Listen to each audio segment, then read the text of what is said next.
Hello, magical people. Welcome back to the Daily Astro Show. My name is Meg Moonbeam, and we're here live on the Meg Moonbeam and Beyond Mystic YouTube, Rumble, and X channels. And we're going to be getting into our Western astrology horoscope for Monday, June 6th, and also, June 16th and Tuesday, June 17th. 2025. How's everybody feeling? We're coming out of a weekend with Mars square Uranus, Jupiter square Saturn. We're out of the full moon portal. Thank God. Okay, this has been quite an interesting weekend, to say the least, energetically. So, hope everybody's doing well. Thank you for joining us. And please remember, before we get into the astrology, to like, share, and subscribe to the Meg Moonbeam and Beyond Mystic channels. If you'd like to have a personal astrology reading with me, those are available at the link below, consultations.beyondmystic.net. And I think my availability at the moment is starting in November of 2025. And also, we've got these new, very cool Beyond Mystic EMF hats, special edition EMF protection. You can go over to ascensionorganites.com, use code Beyond Mystic to get 10% off. Very, very cool. So, how's everybody doing out there? Okay, I know Linda says, "Hi, Linda. The weekend wasn't as wacky as I expected." That's a good thing. Okay. We definitely dodged a bullet because we had on the exact same day, Sunday, June 15th, Jupiter square Saturn with Mars square Uranus. We're coming into the beginning of this week still with these aspects. And I know that there were some pretty intense things going on different parts of the world with those aspects, but I feel like now that we have these outer planets, Pluto, Neptune, Saturn, Uranus, within a 5-degree orb of exact positive aspects, there is a lot of divine protection, upliftment, and support happening at the moment. Where some of these more adverse aspects, I feel like we won't be having as intense. So, this is a good thing. Big Orna says Schumann exploding. Okay, interesting. I have not seen that yet today. And we've got some people in the chat saying, like Kristen, yes, headaches. I was having headaches all last week and the week before that, feeling pretty good right now. But, it's interesting. In medical astrology, the head and headaches is Aries. Okay. And we've now got Saturn and Neptune conjunct in Aries. So with the medical astrology, we can have more propensity for headaches. I find peppermint oil really, really helps. You guys, I'm a doTERRA essential oil freak. I don't know why that isn't closing in. I've got so many of these freaking oils on me all the time. And the therapeutic grade peppermint oil really, really helps when I've got a headache going on. So yeah, as we're starting off this week, we've got no exact aspects today on Monday. Tuesday, we're going to have Sun sextile Chiron and Mars enter Virgo. Now, today on Monday, we're in the last decan of Gemini season. We've got that Sun, 25 degrees of Gemini will go into 26 as of tomorrow. Moon is right at the end of Aquarius as we speak, as we're live. The moon is about to ingress into Pisces, and we're going to be in Moon in Pisces waters in very shortly for Monday going into Tuesday. When the moon is in Pisces, we can be feeling sensitive, intuitive, dreamy, creative. We can have very spiritual occurrences. It's important to pay attention to our dreams. When we've got the moon in Pisces, we can have more vivid dreams coming up, magical experiences. Chrissy, hello, says, no wonder I want to take a nap. Yeah, the moon is about to be going into Pisces. We're going to be wanting to take a nap. It's interesting, right as we're filming, or I'm filming right now, moon at critical end degree of Aquarius. And today, Mars at critical degree, 29 degrees of Leo. Okay. So right at the edge of Leo, going to be ingressing into Virgo on Tuesday. And, Mars at critical degree, this can be making people today feeling a little bit on edge, antsy, easily frustrated, easily triggered. especially with the fact that Mars is still within a 1-degree orb of being in a square to Uranus. So if you're feeling like a little bit on edge, a little bit sporadic or erratic, you're not going crazy. We've got Mars at critical degree today with Mars square Uranus very strong at the beginning of this week. So, you guys know if you watch me regularly, I'm always talking about self care, the importance of nourishing yourself, earthing, grounding, drinking really good water. I like to take salt baths when I'm around a bath on a regular basis to help ground out the energies. So as we get into Tuesday, I think things are going to lighten up a little bit once Mars ingresses into Virgo. We've got also exact Sun in sextile to Chiron on Tuesday. Sun, 26 degrees of Gemini on Tuesday, in sextile to Chiron, 26 degrees of Aries. And this is a Taurus degree, 26 degrees. So, Chiron is the asteroid that we call the wounded healer. And he was discovered in the 1970s. And he represents our healing journey and our wounds in this lifetime that we are working through to become the wounded healers ourselves, if you will. So with Sun and sextile to Chiron, and we're in the influence of this all week, but it's exact on Tuesday, we can be having healing breakthroughs. We can have breakthroughs on our healing journey, breakthroughs because it is a sextile, it's a positive aspect, heralding opportunities, breakthroughs in things that have been wounds or traumas to each of us personally. With the Sun in Gemini, we've got a few more days of the Sun in Gemini, then we're in Cancer season. Woo, woo. I'm so excited for this Cancer season with Jupiter in Cancer. And we're going to have Sun conjunct Jupiter coming up next week. I'm talking in a lot of different directions. Sorry, you guys. But yeah, this is a day and next few days here where we can have very healing Chiron conversations, Gemini, with the Sun in Gemini. And with that Mars in Virgo, we're going to be with Mars in Virgo. Let me check this, you guys, because I'm having a brain fart. I'm going to check my astrology program. How long is Mars in Virgo? Let's see. Going to be until August 6th.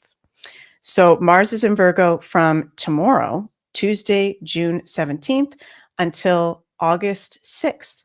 And with Mars in Virgo, this is really putting a spotlight. Okay, Mars is one of those energizer bunnies on the health field, our day-to-day work, our pets, animals, health and wellness in general. It's a very good time with Mars in Virgo for us to be, looking at our routines, looking at our day-to-day work, looking at our health and our wellness, putting our energy, right? Mars is about where are we directing our energy and asserting ourselves?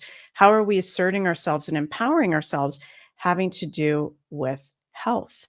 And interesting, July 20th, we're going to have exact Mars conjunct the South Node. Ooh, that's going to be very intense aspect. I think we're going to see major changes or revealings to the health field, to the 9 to 5 structure of work that we've been going through. That's something I'll talk about that more coming up. I'll probably have to do a whole separate video on that. Very, very interesting. So yeah, we're, still in the influence at the start of this week with the Jupiter square Saturn. We can be having reality checks coming up, Mars square Uranus. We can be feeling a little edgy. People can be acting a little bit weird. Yes, John, I'm going to get to the G7 happening in Alberta. Absolutely wild. But I think things are going to lighten up a bit as we go into Tuesday. It's been a very intense full moon that we had this past week. Margie, hello. Margie says, hi, Meg. I'm jumping on late. I'm so looking forward to seeing you in Algonquin. I'm glad I was able to come to your retreat. See you in 11 days. Margie, you got the last spot to Jens and I's retreat. So our Algonquin summer solstice retreat that we're doing, is it next week? I don't even know. Starting in 11 days, as you said, it's sold out. So I'm so happy. Margie, you got the last spot. I'm so excited to see you again. Give you a big hug.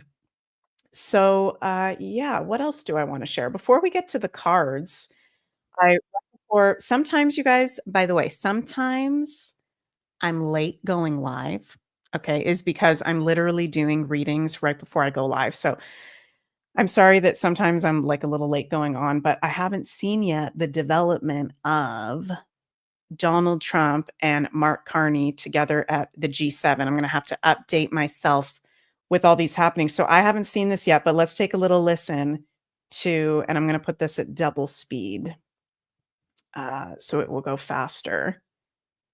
Let's see. The G7 is happening in Alberta.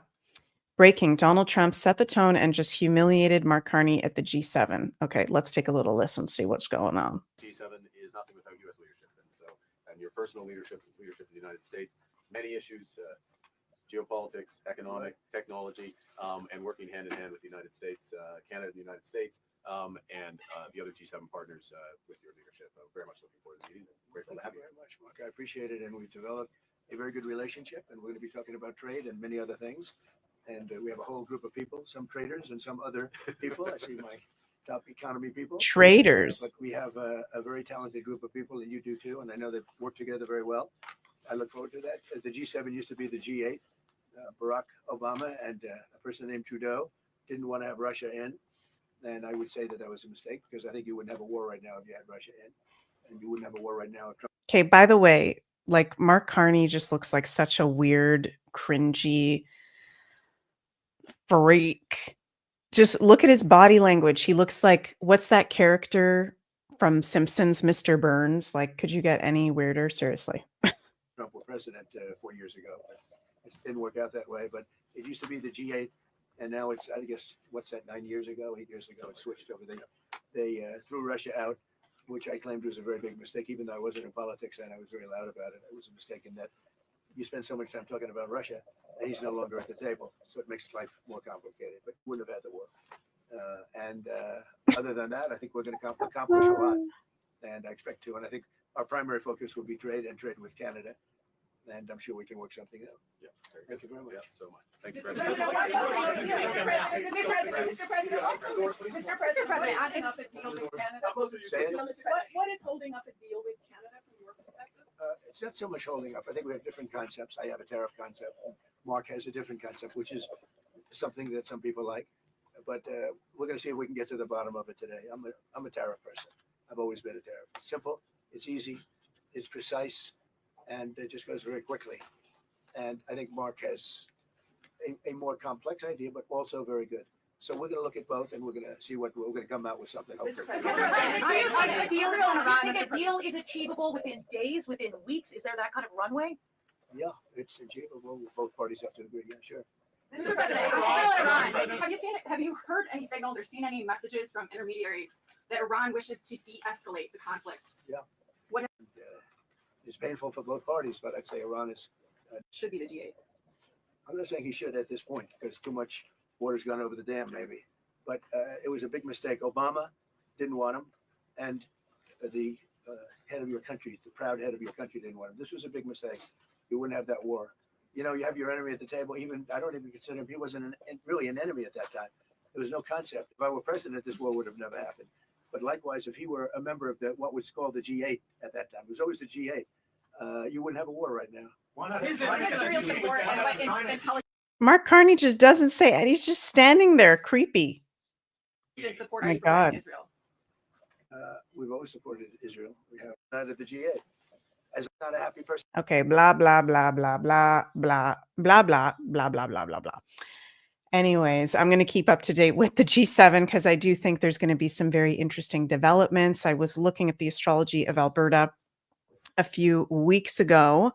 And yeah, if you guys saw me talk about that, I brought up the G7, and the transits for Alberta are absolutely freaking wild. So I'll go over that in the coming days. Stay tuned for that, you guys. And let's see here before I finish up. Oh yeah, of course, let's pull some cards. Let's pull some cards. And little reminder that the Beyond Mystic team, we are going to be doing a July break from July 1st to July 15th. We won't be doing our regular scheduled programming. So if you don't see us on the Beyond Mystic channel, nothing is wrong. All is good. We're just taking a little July break. So a little reminder about that. Okay, let's pull some cards for us for Monday and Tuesday, 16th and 17th of June. What does the universe have for us as guidance? Oh. Four of Swords, Six of Cups. Ooh, Four of Wands. Okay. Interesting. So balance between rest and action. As I'm saying that to you guys, I also need to take that in. Sometimes I don't make enough time for rest and then I get burnt out. Take time out and the answer will come. Rest, ease, restoration, respite, recharging. So we've got solar flares. We've got Mars square Uranus. We've got a lot of very intense things going on where we need to balance that with rest and ease, and literally times where you're not doing anything today going into tomorrow and just chilling. Okay, so rest. Six of Cups. This is a beautiful card in the tarot. It's the nostalgia card. It's the past. So there's a theme of nostalgia coming up. We could hear significant news or truth being revealed about the past. There could be people from our past coming forward that we get a message from, that we hear from, that we have a dream about. Remember, the moon is in Pisces today and tomorrow. Pay attention to your dreams. And Four of Wands, there's something to celebrate. Okay, so there's something positive coming forward, positive energy when we make time for work and play and rest. Be ready for the opportunity you've worked for. Celebration, stability, home, rest. There's that word again, rest. Cleverness, beauty, romance. Okay, so these are not heavy cards. It's saying be in the enjoyment of life, be open to the positivity, and be open to even deeper layers of self-care. Okay, and also you guys, our Yenzi, my husband Jens, is going to be hosting this ancestral healing meditation over on the Beyond Mystic Academy. I think it's going to be on June. What's the date? June. What's the date? Oh my God, let me find out. Let me bring that up, you guys. If you have not taken part in one of Jens's meditations, they are amazing. I'm not just saying that because he's my husband. They really, really are. Ancestral Healing Meditation live on June 24th at 1 p.m. Eastern. So join Jens for a powerful heart-opening ancestral healing meditation designed to help you release inherited patterns, beliefs, and trauma passed down through your lineage. You can sign up over at the Beyond Mystic Academy. I'm excited for that one. And also on the schedule for Beyond Mystic channel this upcoming week, we've got right after I end the show, Coco is going to be live on the Coffee and Chats membership. And we've also got the Beyond the News on the Insider Access Paths with JC and Janine at 8 p.m. Sharon says, I absolutely love Jens's meditations. Yes, Jens does amazing meditations. And I always like to say Jens is somebody that really walks his talk. He is constantly meditating. I'm married to this Sagittarian guru. And yeah, he walks his talk. He knows what he's talking about. And his meditations are very, very relaxing and healing because he does a lot of that work on himself constantly. Brenda says, can anyone participate in the meditation or does it require membership? There's no membership. You just go to beyondmystic.academy and you get a pass and you can take part in it. Amanda, thank you so much for the super chat on my channel. I really, really appreciate that. You say retrospecting the past to usher in a new vibrational energy, sending vibes of loving kindness and blessing. Aw, thank you so much, Amanda. That is very sweet and very profound sentiment for sure. Well, I love you all very, very much. And I'm sending lots of cosmic love your way. Let's have a magical celebratory Monday and Tuesday. Make time for some rest and self-care. And I'll see you all tomorrow. Bye, everybody.